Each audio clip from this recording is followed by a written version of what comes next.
Hello everyone, welcome to this tutorial. इससे पहले वाली क्लास में हमने गैमेटोफिटिक जनरेशन पढ़ी थी, स्पोरोफिटिक जनरेशन पढ़ी थी। तो स्पोर फॉर्मेशन के साथ ही जो स्पोरोफिटिक जनरेशन थी वो वहीं पे ख़त्म हो जाती है, फिर हो जाती है गैमेटिक जनरेशन शुरू।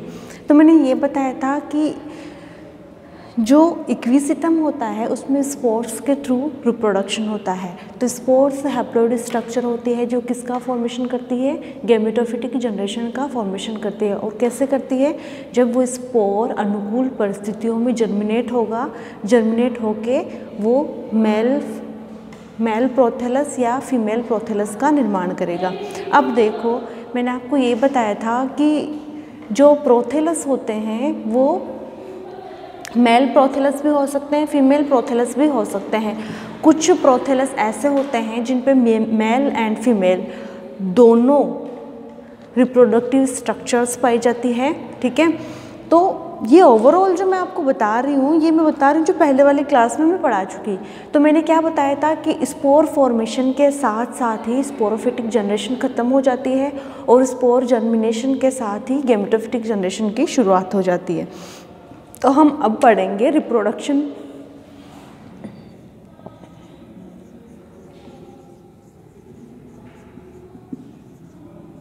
तो हम रिप्रोडक्शन किस में पढ़ रहे हैं, इक्विसिटम में। तो इक्विसिटम में मैंने बताया था कि ये होमोस्पोरस होती है, सम बीजाणु को जाती होती है। जहाँ के मैंने आपको स्लेजिनेला पढ़ाया था, सो स्लेजिनेला क्या था, हेट्रोस्पोरिक। इट मीन्स उनमें 2 टाइप के स्पोर्स का फॉर्मेशन पाया जा रहा था, तो इसलिए उसे हेट्रोस्पोरिक कहा। क्यों? क्योंकि हमने वहाँ पे स्पोर्स का फॉर्मेशन 2 तरह से देखा था, एक तो माइक्रोस्पोरेंजिया पे और एक मेगास्पोरेंजिया पे। माइक्रोस्पोरेंजिया पे माइक्रोस्पोर्स बने थे, मेगास्पोरेंजिया पे मेगास्पोर्स बने थे।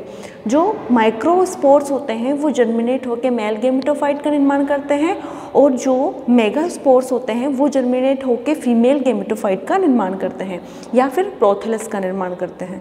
तो मैंने ये बताया था इक्विसिटम जो होता है वो होमोस्पोरस होता है, मीन्स जो उसमें स्पोर फॉर्मेशन पाया जाएगा वो एक ही प्रकार का पाया जाएगा। आप उसमें ये नहीं बोल सकते कि ये माइक्रोस्पोर है, ये मेगास्पोर है। मीन्स जो सम बीजाणु मीन्स एक ही समान प्रकार के स्पोर्स पाए जाएंगे जिनकी संख्या भी निश्चित होती है। अब देखो रिप्रोडक्शन, जो इक्विसिटम होता है तो अनुकूल परिस्थितियों में एंथ्रीडियम और आर्किगोनियम दोनों ही एक ही प्रोथेलस पे पाए जाते हैं। अब ये देखो कि एंथ्रीडियम क्या है, आर्किगोनियम क्या है। तो एंथ्रीडियम मेल रिप्रोडक्टिव ऑर्गन होता है जबकि आर्किगोनियम फीमेल रिप्रोडक्टिव ऑर्गन होता है। तो अगर ये दोनों एक ही थैलस पे बन रहे हैं तो ये जो कंडीशन हो रही है वो अनुकूल परिस्थितियों में हो रही है, फेवरेबल कंडीशन में। मींस इक्विसिटम में जब फेवरेबल कंडीशंस होती है, अनुकूल परिस्थितियाँ होती है, उस कंडीशन में मेल और female reproductive organ, it means antheridium and archegonium same thallus पे बनते हैं। तो जो एंथ्रीडियम होते हैं वो मैंने पहले वाली क्लास में बता दिया था।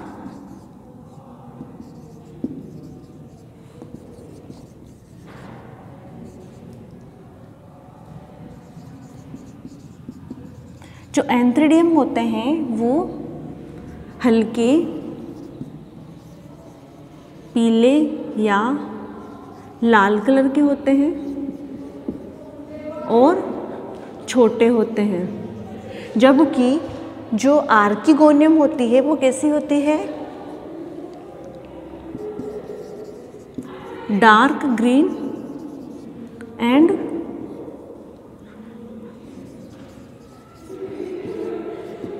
साइज में बड़ी होती है।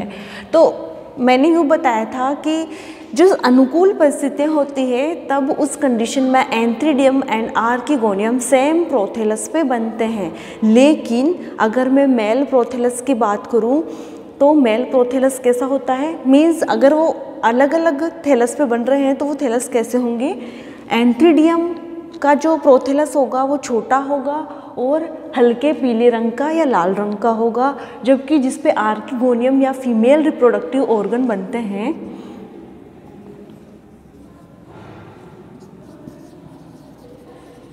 तो वो उनका प्रोथेलस कैसे होगा, जैसे कि मैंने पहले बता दिया था कि ये डार्क ग्रीन और साइज में बड़े होते हैं। किसकी तुलना में? मेल प्रोथेलस की तुलना में फीमेल प्रोथेलस बड़े होते हैं और डार्क ग्रीन कलर के होते हैं। सो ये बात हुई इसके एंथ्रीडियम और आर्किगोनियम की। तो अब हम बात करते हैं फर्स्ट इसके आर्किगोनियम या फीमेल रिप्रोडक्टिव ऑर्गन की।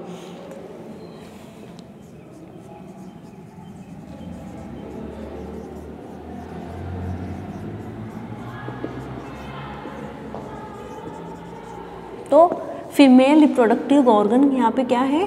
आर्किगोनियम। तो आर्किगोनियम क्या होती है? तो आर्किगोनियम प्रोथेलस पे पाई जाने वाली फीमेल रिप्रोडक्टिव स्ट्रक्चर होती है जिसमें एग का निर्माण होता है। ये जो आर्किगोनियम होती है ये 2 भागों से मिलकर बनी हुई होती है, नेक एंड वेंटर। तो देखो, नेक मीन्स ग्रीवा और वेंटर मीन्स अंडधा। तो ये जो टर्म्स है वो आपने स्लेजिनेला में पढ़ ली थी कि नेक क्या है, वेंटर क्या है।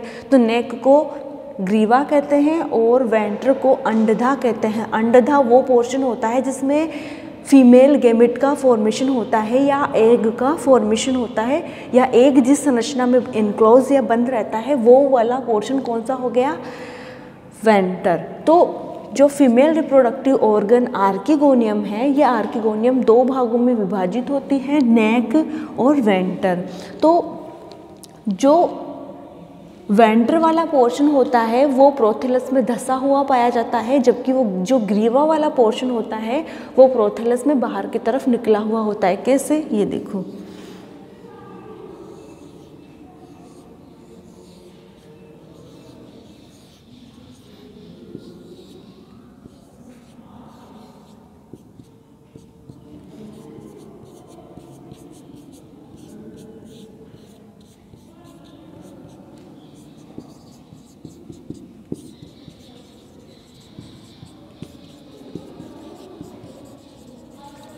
So as you can see, मैंने बताया कि आर्किगोनिया के 2 भाग होते हैं, नेक एंड वेंटर।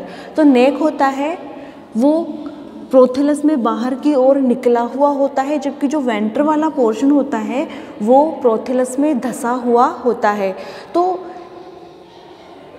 जो नेक होती है इसका निर्माण इनिशियल सेल से होता है। कैसे होता है कि ये जो नेक सेल्स होती है ये 4 पंक्तियों में इसमें उपस्थित होती है। किसमें? आर्किगोनिया में नेक सेल 4 पंक्तियों में या 4 उदग्र पंक्तियों में पाई जाती है। तो नेक सेल्स कैसी होंगी? 4 उदग्र पंक्तियों में पाई जाने वाली संरचना होती है। अब देखो, इन 4 उदग्र पंक्तियों में इसका निर्माण कैसे होगा वो ये तो मैं आगे बताऊंगी, लेकिन देखो ये 4 उदग्र पंक्तियों में नेक सेल पाई जाती है जो बाद में नेक केनाल सेल का फॉर्मेशन भी करती है। और जो एग वेंटर वाला पोर्शन होता है, ये वेंटर वाला पोर्शन इसमें धंसा हुआ होता है जिसमें एग सुरक्षित रहता है या जिसमें एग का डेवलपमेंट होता है। तो इस तरह इसकी जो आर्किगोनियम होती है इसकी स्ट्रक्चर होती है।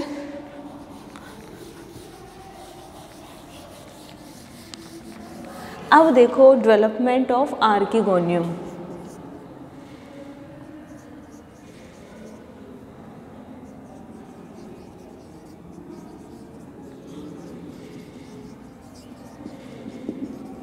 तो ये तो हुई स्ट्रक्चर की बात। तो स्ट्रक्चर तो लगभग कॉमन ही आएगी सभी में कि 4 उदग्र पट्टियों में नेक सेल्स पाई जाती है, जिनमें 2 नेक सेल्स बाहर की ओर होती है, बाकी नेक केनाल सेल का फॉर्मेशन करती है।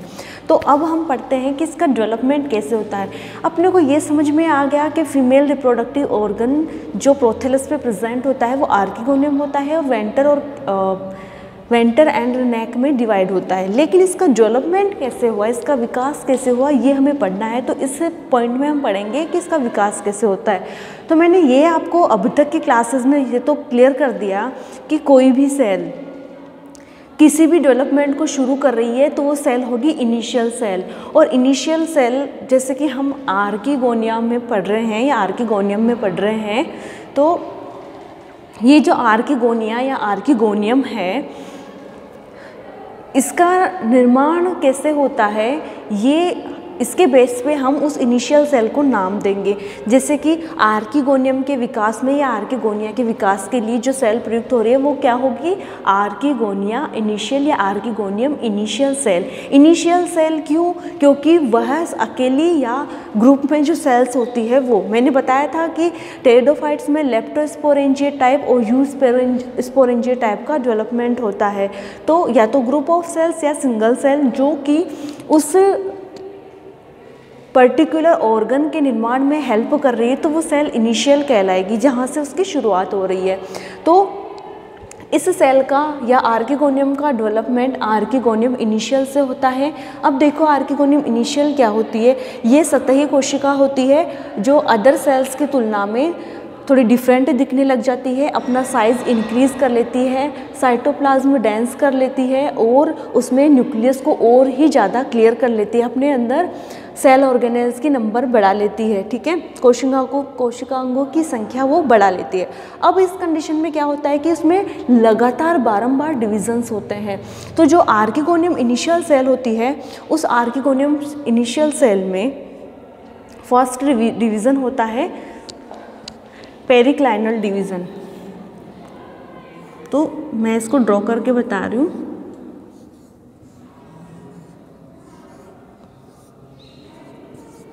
ये जो सेल होगी ये अदर सेल्स की तुलना में थोड़ी डिफरेंट दिख रही है, इसे कहते हैं आर्किगोनियम इनिशियल।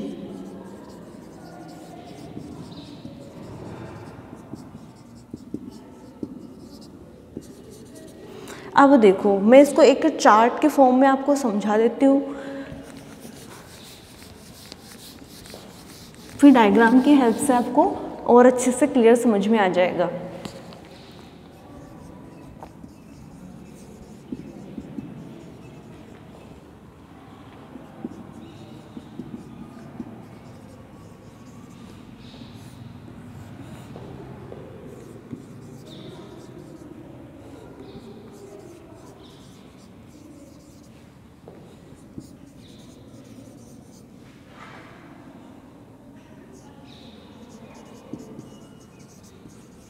जैसे कि सिलेजिनेला में आर्किगोनियम का डेवलपमेंट हो रहा था, वहीं पे सेम ऐसा हो रहा है।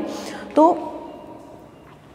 अब देखो ये जो कवर सेल होती है, ये कवर सेल अपने अंदर वर्टिकल डिवीज़न करेगी और वर्टिकल डिवीज़न करके फिर से सुनो, आर्किगोनियम इनिशियल, जहाँ से आर्किगोनिया का डेवलपमेंट शुरू हो रहा है वो सेल, ठीक है, जो इस आर्किगोनियम के डेवलपमेंट को शुरू कर रही है वो सेल। तो ये जो आर्किगोनियम इनिशियल सेल होती है जिसका साइज इंक्रीज होता है, साइटोप्लाज्म डेंस होता है और न्यूक्लियस क्लियर होता है, तो इसमें फर्स्ट डिवीज़न होता है। फर्स्ट डिवीज़न पेरिक्लाइनल डिवीज़न होता है और उस डिवीज़न के फलस्वरूप दो सेल्स का निर्माण होता है, आउटर सेल और इनर सेल। जो आउटर सेल होती है वो होती है यहाँ पे प्राइमरी कवर सेल या कवर सेल, ठीक है, और जो इनर सेल होती है वो होती है यहाँ पे सेंट्रल सेल। तो अब देखो कि जब इसमें आर्किगोनियम इनिशियल में डिवीज़न हुआ तो दो सेल्स बनी, एक तो बाहर की तरफ एक अंदर की तरफ, बाहर की तरफ कवर सेल, अंदर की तरफ सेंट्रल कैनाल सेल। अब इसमें दो वर्टिकल डिवीज़न होते हैं और जब इसमें दो वर्टिकल डिवीज़न होते हैं तो 4 नेक सेल्स का निर्माण होता है और ये चारों नेक सेल्स 2 से 3 सेल्स मिलकर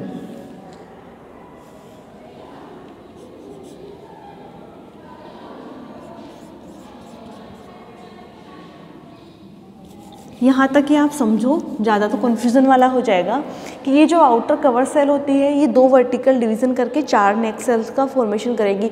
याद करो जब मैंने आपको सिलेजिनेला पढ़ाया था तो सेम ऐसा ही कुछ हो रहा था।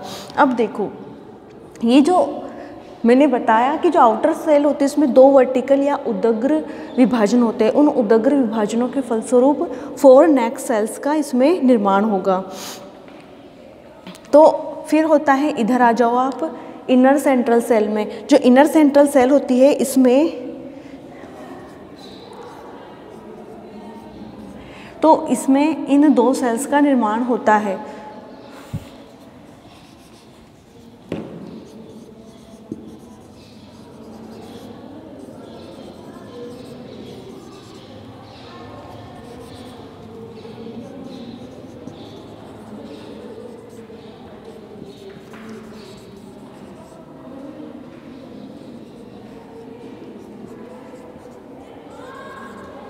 सो as you can see inner central cell में होता है ट्रांसफर डिवीज़न, अनुप्रस्थ विभाजन। और जो इनर सेंट्रल, भाई जो आउटर कवर सेल थी उसने तो नेक सेल्स का निर्माण कर लिया, जो पंक्तियों में 2 से 3 पंक्तियों में नेक के पोर्शन पे पाई जाती है। अब देखो जो इनर सेंट्रल सेल होती है इसमें हुआ ट्रांसफर डिवीज़न या अनुप्रस्थ विभाजन। इस अनुप्रस्थ विभाजन से प्राइमरी कैनाल सेल और प्राइमरी वेंट्रल सेल का निर्माण होता है। ये जो प्राइमरी कैनाल सेल होती है ये आगे नेक कैनाल सेल की तरह कार्य करती है, मीन्स ये आगे विभाजन नहीं करती।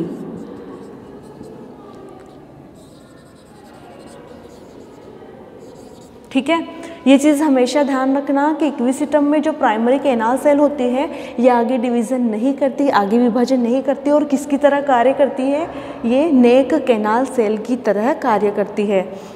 और जो प्राइमरी वेंट्रल सेल होती है तो ये वेंट्रल कैनाल सेल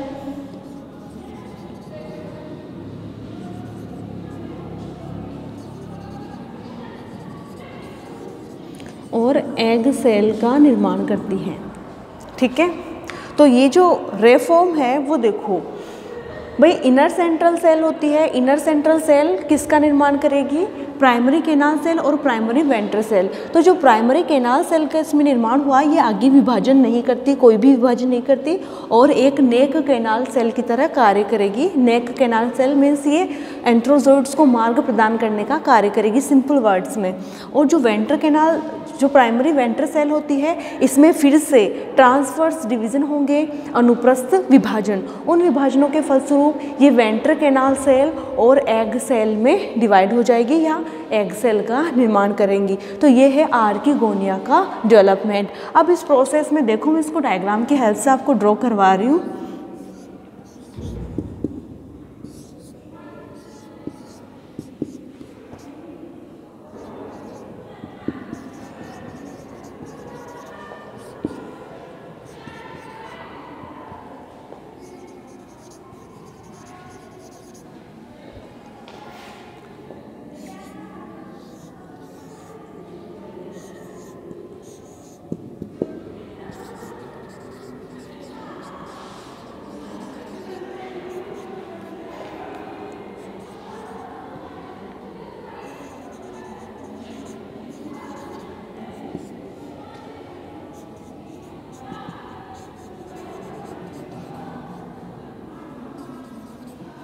तो देखो ये हुई इसके डेवलपमेंट की प्रोसेस जो मैं आपको समझा रही हूँ। मैंने बताया था आर्किगोनियम इनिशियल सेल में डिवीज़न होगा तो प्राइमरी कवर सेल और प्राइमरी सेंट्रल सेल बनेगी, जो आप कंपेयर करके उस ग्राफ को और इसे कंपेयर करके आप समझ सकते हो।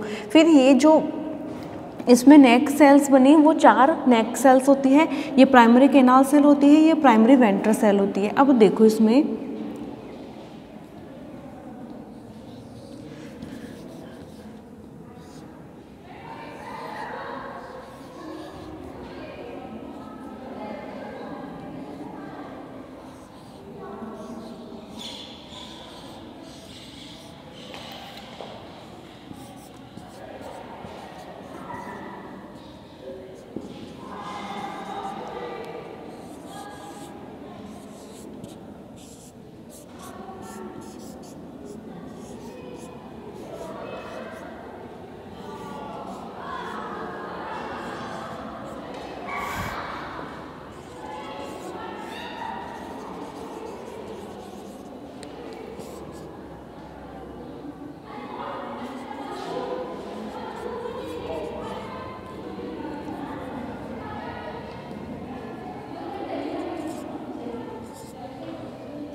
ये पूरा जो चार्ट है और जो पूरे डायग्राम है ये है आर्किगोनिया के डेवलपमेंट के। तो एज यू कैन सी मैंने जो रे फॉर्म में वहाँ पे जो चीज़ें समझाई थी वो सेम इस डायग्राम में है कि जो प्राइमरी कैनाल सेल होती है वो आगे डिवीज़न नहीं करती है और नेक कैनाल सेल की तरह कार्य करती है, जो और जबकि ये प्राइमरी वेंट्रल सेल होती है, इसमें आगे ट्रांसवर्स डिवीज़न होते हैं जिससे कि वेंट्रल कैनाल सेल और एग सेल का निर्माण होता है। तो ये है कंप्लीट आर्किगोनिया का डेवलपमेंट। तो आपके एग्ज़ाम में इस पे क्वेश्चन आता है।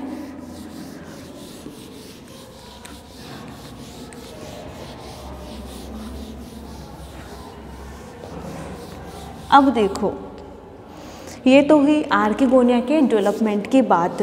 अब हम करते हैं एंथ्रीडियम के डेवलपमेंट की बात। तो एंथ्रीडियम होता क्या है पहले वो समझो।